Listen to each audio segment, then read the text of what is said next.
오늘 하나님의 말씀은 히브리서 4장 12절부터 14절까지의 말씀의 제목은 말씀을 붙들라입니다. 간단하죠? 여러분들께서 너무나 잘 아시는 말씀입니다.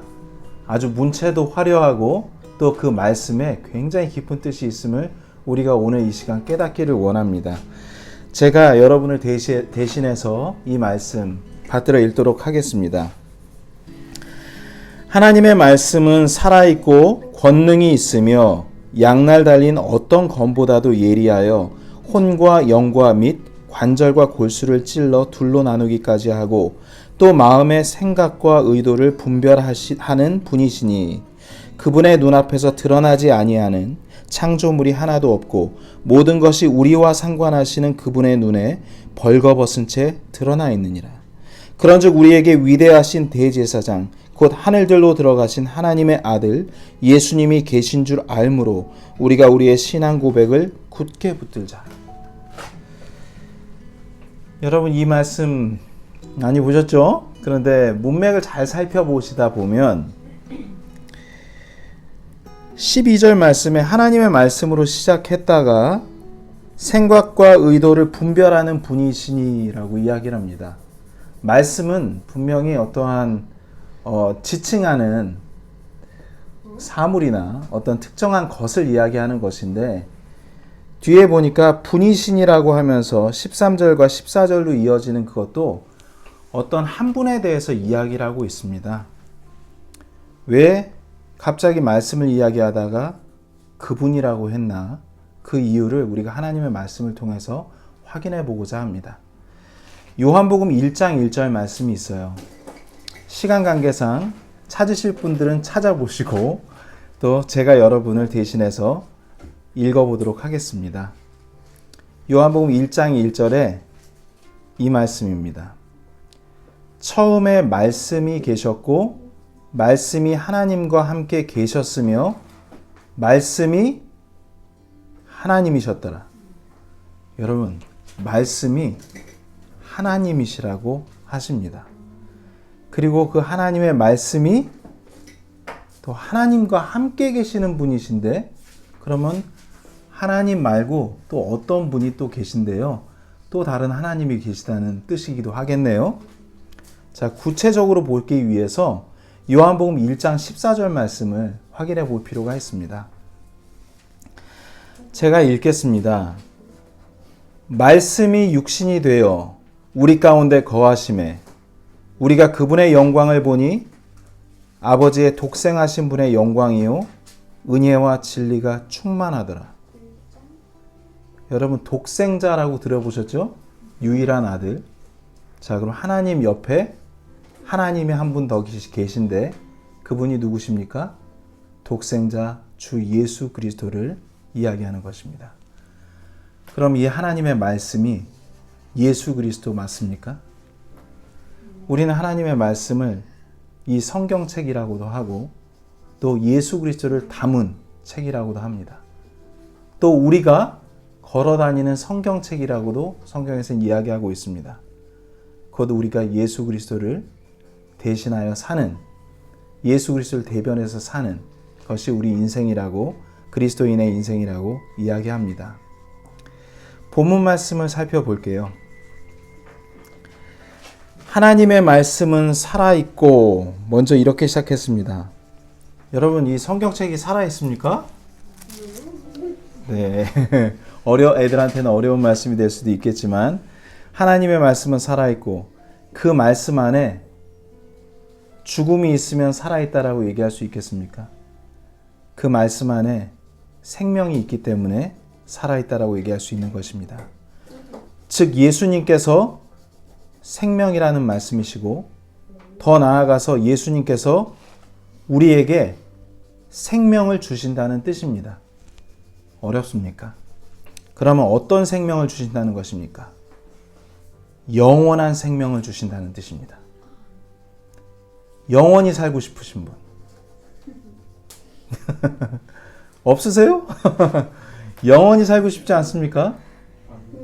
아닙니까? 근데 거기에 고통이 없는 영원한 삶이라고 한다면 우리가 인생을 살면서 모든 것을 가졌다 하더라도 허망할 때가 많습니다.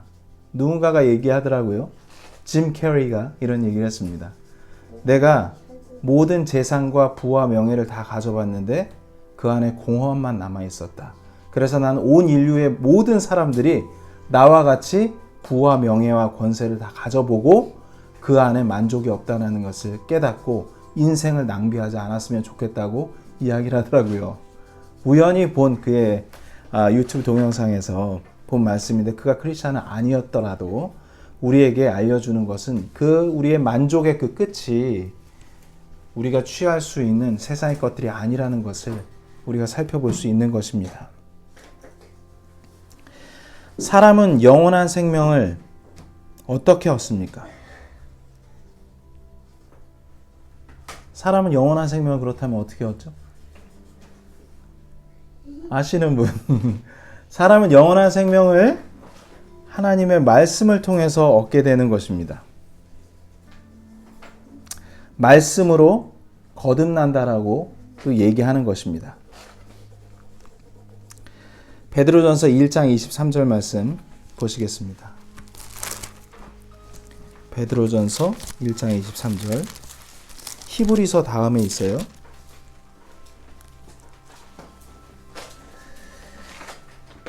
영원한 생명이신 주 예수 그리스도를 얻으면 우리가 영원한 생명을 얻게 되는 것입니다. 애들한테는 쉽게 거듭난다는 것을 오늘 영원한 생명을 얻는 것이라고 표현을 했습니다. 베드로전서 1장 23절 제가 읽겠습니다. 너희가 다시 태어난 것은 썩을 씨에서 난 것이 아니요 썩지 아니할 씨에서 난 것이니 살아있고 영원히 거하는 하나님의 말씀으로 된 것이니. 여러분 보셨습니까? 우리가 다시 태어난 것, 우리가 거듭난 것은 영원히 거하는 살아있는 하나님의 말씀으로 난 것이라고 이야기하고 있습니다. 우리가 영원히 사는 것도 하나님의 말씀으로부터 나는 것입니다. 야고보서 1장 18절 말씀 보시겠습니다. 야고보서 1장 18절 말씀 히브리서 다음에 바로 다음에 있죠. 제가 받들어 읽겠습니다. 그분께서 자신의 뜻에 따라 진리의 말씀으로 우리를 낳으셨으니 이것은 우리가 그분의 창조물 중에 첫 열매 종류가 되게 하려 하심이라. 죄송한데요. 이게 야고보서 1장 18절 맞나요? 진리의 말씀. 예, 맞습니다. 진리의 말씀으로 우리를 낳으셨다고 하나님께서 분명히 말씀하고 계시죠. 네, 이 하나님의 말씀으로 우리가 태어난다는 주님의 뜻입니다. 바로 하나님의 말씀으로 영원한 생명을 얻는다고 말씀드렸습니다. 성경에서는 사람이 천하를 얻고도 그 혼이 멸망당한다면 무슨 소용이 있겠냐고 우리에게 되묻고 계십니다. 그러나 이 복음의 말씀이 효력 있게 우리 삶에 역사하기 위해서 필요한 것이 하나 있습니다. 그냥 말씀만 본다고 영원한 생명을 얻는 건 아니겠죠? 무엇이 필요하겠습니까, 여러분? 그 말씀을 믿는 믿음이 필요하겠죠? 그래서 아주 구체적으로 이 믿음에 대해서 하나님께서 하신 말씀이 있어요. 히브리서 4장 2절 말씀에 이렇게 써 있습니다. 잘 들어보시기 바랍니다. 우리뿐만 아니라 그들에게도 복음이 선포되었으나 선포된 말씀이 그것을 들은 자들 속에서 믿음과 섞이지 아니하였으므로 그들에게 유익을 끼치지 못하였느니라. 하나님께서 아무리 성경책을 수십억 권을 만들어 놓고 그들이 교회에 와서 말씀을 보았다 하더라도 그 들은 자들 또는 읽은 자들이 그들이 믿음과 섞이지 아니하였기 때문에 그들에게 어떠한 삶의 변화도 일어나지 않는다고 하나님께서 말씀하셨습니다. 여러분, 이건 굉장히 중요한 얘기입니다. 바로 하나님의 말씀을 믿고자 하는 믿음이 필요한데 우리에게 그러한 의지조차도 없는 걸 우리가 우리 자신을 보면서 발견할 때가 많이 있습니다. 의지를 쓰라고요. 의지를 쓰게 되면 하나님께서 믿음을 주십니다. 이 말씀이 굉장히 중요합니다. 여러분들에게 의지가 있죠? 그 의지는 어디서 나오는 것일까요? 우리의 마음에서 나온다고요? 네, 오늘 그것도 살펴보도록 하겠습니다. 하나님의 말씀에는 권능이 있습니다. 파워가 있습니다. 네, 하나님의 말씀이 아니라 다른 것에도 파워가 있다고요? 네, 있습니다. 이 세상에 수많은 책들이 있어요. 그리고 그 책을 읽은 동영상들도 있고요. 또 유명한 명사들이 나와서 이야기를 합니다. 그리고 누군가의 멘토라고 얘기하죠. 그래서 그걸 들은 사람들의 인생이 바뀌기도 해요. 사람들에게 위로와 기쁨과 희노애락의 모든 것을 드라마를 통해서 작가가 쓴 글들을 통해서 매우 효력 있게 그 사람의 인생에도 영향을 미치기도 합니다. 생활 습관을 바꾸기도 하고요. 담배를 끊기도 하고요. 제가 이제 유튜브 동영상을 보면서 다이어트를 하기도 하는데 어떤 동기부여를 받아서 다이어트를 하기에까지 이르게 합니다. 몸매 관리에 신경을 쓰게 되는 거죠. 제 몸을 보지 마시고요. 전문가의 진단과 조언을 듣고 돈을 벌어봐야겠는데 이 정말 혼란한 상태에서 이게 나에게 위기가 되지 않고 어떤 기회가 돼야겠는데 해서 주식 투자에 성공하거나 또는 부동산 투자에 성공하는 것도 어떤 책을 통해 가지고 변화되는 일이기도 하겠습니다. 상담사와의 어떠한 대화를 통해서 자신의 잘못을 깨닫고 이것만 전문적으로 해주는 분들이 있어요. 그래서 소년원에 갔던 애들이 바뀌어서 교화돼서 여기 나와가지고 정말 사회 일꾼이 되는 경우들도 있고 교도소가 바로 그런 곳입니다. 사실은. 네, 그래서 교정하는 일도 어떤 사람의 말과 책, 교육을 통해서 할 수 있다는 것입니다. 그런데 하나님의 말씀은 이와는 차원이 틀립니다. 하나님의 말씀 보시죠. 죄인들로 하여금 먼저 죄를 깨닫게 해줍니다. 그래서 성경책 보기 싫어합니다. 죄를 깨닫게 해주고 그 다음 스텝이 뭔지 아십니까? 회개하게끔 주님이 푸시하십니다. 회개에 이르게 하십니다. 그리고 지옥으로 향하는 혼들을 구원해 주십니다. 생명을 주는 하나님의 말씀은 하나님의 진리이신 이 성경책 말고는 없습니다. 다른 곳에 없습니다. 여러분, 저는 무슨 얘기를 하고 있습니까? 잠시 잠깐 살고 있는 70년, 80년, 때론 100년까지 사는 그러한 허무한 아주 짧은 삶을 이야기하는 것이 아니라 영원에 관련되는 아주 고차원적인 이야기를 하고 있는 것입니다.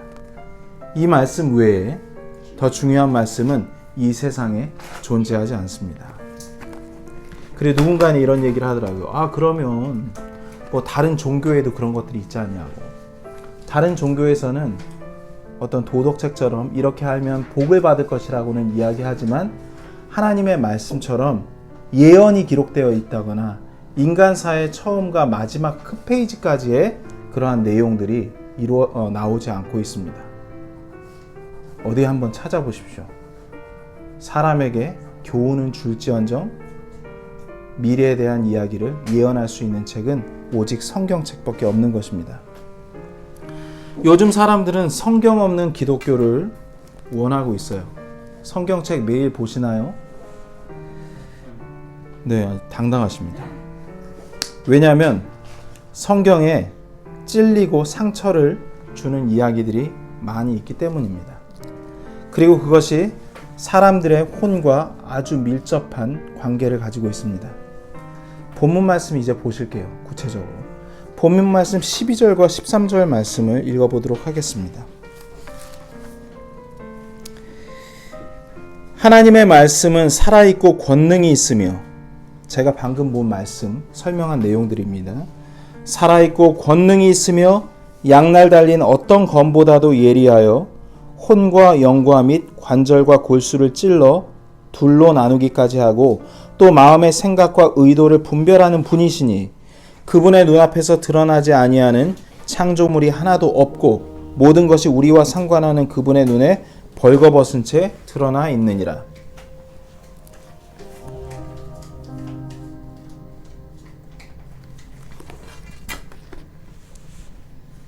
성경에서 우리 인간은 세 가지의 우리 자신을 바라봐야 하는데 12절 13절을 보니까 성경에서 성경 말씀이 우리의 영과 혼을 나눈다라고 써 있는 걸 확인해 볼 수가 있습니다. 영과 혼, 그것이 뭐가 그렇게 중요할까요? 지금 성경책 데살로니가전서 5장 23절 말씀은 꼭 찾아보셨으면 좋겠습니다. 데살로니가전서 5장 23절.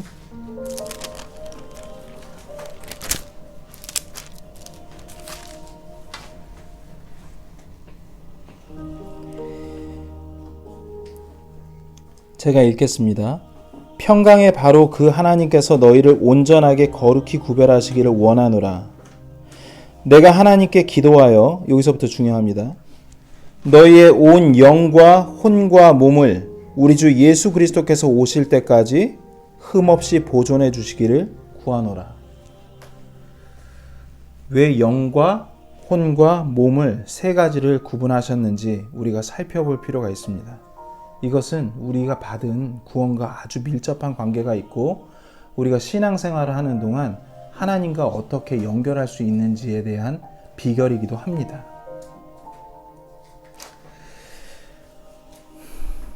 성경에서 분명 영과 혼과 몸으로 구성되었다고 말씀하셨는데 그러면 그것을 한번 나눠서 한번 설명해 볼게요. 그럼 육에 대해서 먼저 설명해 보겠습니다. 여러분, 이게 육이죠? 손을 한번 만져보시죠. 느껴지시는 게 뭐가 있습니까? 네, 촉각이 느껴지고 있죠? 그리고 여러분, 눈을 통해서는 저를 바라보고 계시죠? 성경책을 보고 있거나. 이거는 뭘 느껴지게 합니까? 사물을 보는 어떤 시각적인 효과를 이야기하는 것입니다. 우리 코는 냄새를 맡게 되죠? 네, 후각적인 것. 그리고 우리 혀는 맛을 보게 됩니다. 네, 미각적인 효과입니다. 그리고 귀는 청각적인 겁니다. 이런 오감이라고 하는 것을 우리의 육체가 느낄 수 있게 되는 것입니다. 혹시 이러한 제가 말씀드린 이 오감을 통해서 하나님 만나보신 분 있으신가요? 주님을 만져보셨나요? 들어보셨나요? 맛보셨나요? 보신 분 있으신가요? 냄새 나십니까? 아닙니다. 이걸로는 우리 주님을 만날 수가 없는 것입니다. 그럼 우리의 혼이 있어요.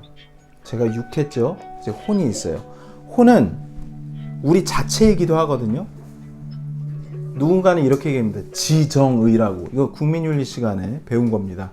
우리의 지적인, 의지적인, 감정적인 것이다라고 얘기하는데 그걸 풀어서 얘기하면 마음, 생각, 의지, 우리의 정신, 가치관, 어떤 의식, 이런 것이에요. 이게 바로 혼입니다. 영은 좀 틀립니다. 모양새도 틀립니다. 육과 혼은요, 지금 이대로의 모습, 자매님과 형제님의 모습 같이 생겼어요. 그래서 거지 나사로가 낙원에 갔을 때 부자를 만나게 되거든요. 그래서 부자는 지옥에 갔고 거지 나사로는 그 깊은 구렁 너머에 있는 곳에서 나사로가 베드로의 품에 안겨 있습니다. 그때 그 부자가 나사로에게 그럽니다. 눈으로 보면서 말을 합니다. 몸이 있기 때문에 그런 거죠. 그리고 나사로에게 부탁합니다. 네 손에다가 물 하나 찍어가지고 내 혀에다가 혀가 있네요. 그리고 나사로에겐 손가락이 있기 때문에 물 한 방울 찍어가지고 달라 그러죠. 그건 혼입니다. 그 혼에도 이런 몸과 같은 것이 있다라는 것이에요. 가끔 이런 경우가 있죠. 전쟁에서 다리를 잃었어요. 근데 오른쪽 다리가 없는데도 통증을 느낀대요. 없는 다리에서. 마치 있는 것처럼. 그 작용이 무디게 되기 전까지 마치 다리가 있는 것처럼 느끼는 것처럼 혼이 다리, 육체에 껍데기를 잃어버렸어도 그 혼은 남아있다는 것입니다. 혼은 몸과 같이 생겼습니다. 아시겠죠, 여러분? 근데 영은 틀려요. 영은 바람과도 같다고 성경에서는 이야기하고 있습니다. 영은 이제부터 제가 그 기능에 대해서 여러분들께 꼭 얘기 드리고 싶어요. 아주 간단하게 말씀드리겠습니다. 우리 육은 세상을 의식하게 됩니다. 그렇죠. 눈으로 세상을 바라보죠. 이게 다 세상을 의식하는 기관이에요. 근데 혼은 무엇을 의식합니까? 나 자신을 의식합니다. 내가 어떤 사람인지 후회하고 희노애락 모든 것들을 내 자신 왜 이렇게 살고 있지? 이렇게 느끼는 것. 나 중심으로 생각하는 것. 나를 의식하는 기관이 바로 혼이에요. 그럼 영은 무엇입니까? 육과 혼을 설명한 이유는 영이 어떠한 기관인지 알게 하기 위해서예요. 영은 하나님을 의식하는 소중한 기관입니다. 영을 모르면 하나님을 의식할 수가 없어요. 내 멋대로 살게 됩니다. 거듭나기도 힘듭니다. 거듭나고 난 이후에도 똥인지 된장인지 구분하지 못하고 자기 마음대로 하나님을 만들어 놓고 하나님은 이런 분이신데 엉뚱한 하나님을 섬길 수 있게 되는 것입니다. 그래서 영과 혼과 육이 무엇인지 분명히 아는 사람이야말로 성경 말씀대로 행할 수 있는 사람이라고 성경엔 이야기하고 있습니다. 이렇기 때문에 마귀가 교회 내에서 성경책을 잘 안 찾게 하는 경우가 많이 있습니다. 영과 혼과 육에 대해서 분명하게 가르쳐 주질 않는 것입니다. 이 세상에 있는 그 어떠한 검보다도 예리하대요. 그래서 그 검이 살아있고 라고 써있죠. 영어로는 quick이라고 써있습니다. quicken. 우리는 quick이라고 하면 빨리라고 알고 있잖아요. 근데 그 빨리라고 하는, 빠른이라고 하는 그 말의 영어의 뜻이 전달되기 전에 어떤 뜻이 있냐면 quick이라고 하는, quicken이라고 하는 말은 사람을 살리다라고 하는 그런 뜻을 가지고 있습니다. 하나님의 말씀이 사람을 살리게 한다는 뜻입니다. 그리고 하나님의 말씀이 권능이 있다는 뜻입니다. 구원을 하는 권능이 있다는 뜻입니다. 이것이 그 얼마나 날카로운지 뭘 어떻게 해요? 영과 혼을 나눈대요. 하나님의 영을 알게 해준다는 뜻입니다. 영이 뭔지 혼이 뭔지 육이 뭔지 그런 모든 것들을 주님께서 하나님의 말씀을 통해서 이게 하나님을 섬기는 영이야 라고 말씀을 통해서 이야기해 주시는 뜻입니다. 본래 옛날에 창세기에 하나님께서 아담을 만드실 때 그리고 이브를 제작하실 때 영, 혼, 육을 다 만드셨어요. 그래서 모두 하나님의 영광을 위해서 쓰시기 위해서 창조하셨습니다. 그런데 선악과를 먹었죠. 그래서 아담의 이브의 죄를 통해서 어떤 기능들을 상실하게 되는데 인간의 육체는 썩게 돼버렸습니다. 죽으면 흙이 돼버리게 하나님께서 만드셨어요. 에덴 동산에서는 영원히 살 수 있는 몸을 주셨어요. 근데 죄를 범하면서 사람이 죽어 반드시 썩게 됩니다. 그리고 혼은 어떻게 되어 있었습니까? 처음에 하나님을 인식하게끔 되어 있었거든요. 혼도. 그런데 혼은 이제 하나님 없이 나 자신만 생각하는 아주 이기적인 인식기관으로 바뀌었어요. 나만 아끼잖아요, 솔직히. 내 아내보다도 더 아낄 때가 더 많은 거죠. 그리고 영은 어떻게 됐습니까? 태어날 때 죽어서 태어나게 됐어요. 여러분, 하나님 만나기 전에 하나님이란 분에 대해서 알 필요가 있었습니까? 전혀 못 느꼈죠. 하나님하고 연결되는 그런 게 있어? 그런 주파수가 있어? 그런 채널이 있어? 전혀 몰랐어요. 그런데 누군가 찾아와서 하나님의 말씀을 전달해 줬을 때 어떻게 됐습니까? 그 말씀이 내 영을 살아나게 했어요. 내 안에 있었는데 그 영이 하나님의 말씀을 만나니까 살아나게 됐어요. 그리고 그 혼이 어떻게 됐습니까? 혼이 구원을 받게 된 것입니다. 우리의 혼이 구원을 받았다는 건 놀라운 것입니다. 여러분이 지금 기억하실지 못하실지 모르겠지만 성경에서는 이렇게 얘기하고 있습니다. 사람이 죽으면 사람의 영은 하나님께 회수된다고 써 있습니다. 그리고 사람의 혼은 거듭난 사람의 혼은 하늘나라로 가나 거듭나지 못한 사람의 혼은 지옥으로 간다고 써 있습니다. 영과 혼이 분리가 된다는 얘기입니다. 거듭난 사람은 영과 혼이 하나님께 가지만요. 그리고 우리 육체는 없어지게 됩니다. 여러분, 기본적인 하나님께서 우리에게 알라고 하신 이 비밀을 알아야, 비밀은 아니죠. 우리가 안 봤으니까 비밀이 돼버린 건데, 우리 주님과 가까워질 수가 있고 주님을 바르게 나눌 수가 있는 것입니다. 말씀을 통해 죽은 우리의 영이 살아나고 우리의 혼이 구원을 받게 된 것입니다. 그래서 우리의 영과 혼을 하나님께서 나누신다고 말씀하셨어요. 그리고 그 뒤에 구절 한번 볼까요? 관절과 골수에 대한 내용이 나옵니다. 저는 의사가 아닙니다. 그러나 관절과 골수가 무엇인지는 여러분들하고 꼭 나누고 싶습니다. 그 하나님의 양날 달린 그 예리한 검이 우리의 혼과 영과 및 관절과 골수를 찔러 둘로 나눈다라고 얘기합니다. 관절은 부드럽습니까? 딱딱합니까? 영어로는 joint라고 나와 있죠? 아주 딱딱해요. 골수는 무엇입니까? 골수는 무릎 한번 만져보시겠어요? 그럼 무릎 속으로 뭔가 부드러운 부분이 있거든요. 물렁뼈 그 안에 있는 부분이 뼈와 뼈 사이를 이어주고 있는 골수입니다. 백혈구, 적혈구, 혈소판 다 들어보셨죠? 이러한 어떤 세포 조직을 만들어내는 것이, 피의 세포 조직을 만들어내는 것이 골수입니다. 골수에 문제가 생기면 백혈병이 걸려요. 이 골수는 생명과도 연결이 되어 있습니다. 하나님 말씀을 보실 때 영과 혼을 나눈다라고 말씀하셨으면, 그러면 뼈는 딱딱한 부분이니까 우리가 혼이라고 생각할 수도 있겠습니다. 그리고 골수는 아주 부드럽고 생명과 관련되는 부분이기 때문에 그거는 하나님의 영과도 관련되는 거라고 알 수가 있겠습니다. 그렇죠, 여러분? 그걸 주님께서 나누십니다. 왜 나누십니까? 첫 번째는요, 너희들의 지금 현재 상태를 알라고. 너희가 내가 원하는 하나님의 뜻을 분별하냐고. 거듭난 사람에게는 너희가 하나님의 뜻을 아냐고 물으시는 거고, 거듭나지 않은 사람한테는 과연 너희 안에 영적인 기관이 살아있느냐 죽어있느냐를 물어보시는 겁니다. 그래서 이 말씀이 무서운 말씀이기 때문에 잘 안 보는 겁니다.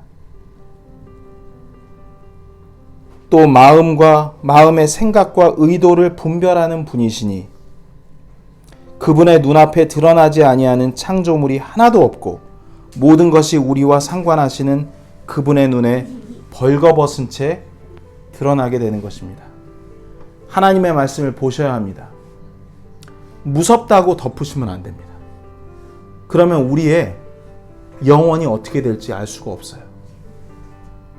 한 번 거듭난 것은 영원히 거듭난 것이라고 하나님 말씀하셨기 때문에 여러분들께 촉구하는 것은 하나님의 말씀을 통해서 거듭나야 한다라는 것을 하나님께서 오늘 이 시간 우리에게 또 강조하고 계시는 것입니다. 이제 거의 마무리를 하겠습니다. 잠시만요.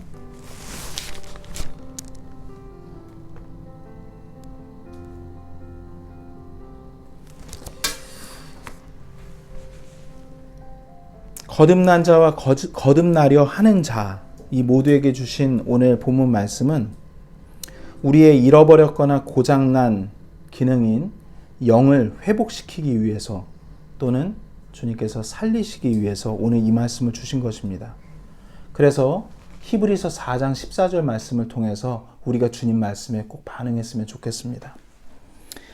12절과 13절 말씀에서 그 말씀이 얼마나 우리의 거듭남과 또 영적 생활에 있어서 중요한 것인지 너희가 이 말씀을 보라고 하시는 말씀을 통해서 우리가 변화를 촉구하시는 주님을 만나게 됐는데요.